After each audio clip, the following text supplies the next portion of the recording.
মায়ার নবী সাহাবায়ে কেরামদেরকে নিয়ে বসে গেল।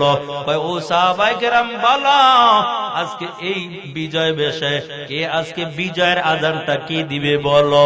এমন সময় অনেক সাহাবী সিদ্ধান্ত করলো নবী আমার হিজরতের রাত্রে আপনার সাথী ছিল আবু বকর, আজকে বিজয়ের আযানটা আবু বকর দিবে। আমার মায়ার নবী কিছুই বলেন না। আবার নবী ডেকে বলে ও সাহাবায়ে কেরাম বলো আজকে বিজয়ের আযানটা কে দিবে।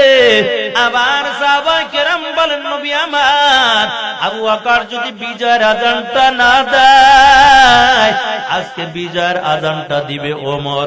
নবী আমার কিছুই বলে না। আবার মায়ের নবী ডেকে বলে বলো আজকে বিজয়ের আযানটা কে দিবে। কয় বিজয়ের আযান আজকে উসমান দিবে। নবী বলে না হবে না, বিজয়ের আযান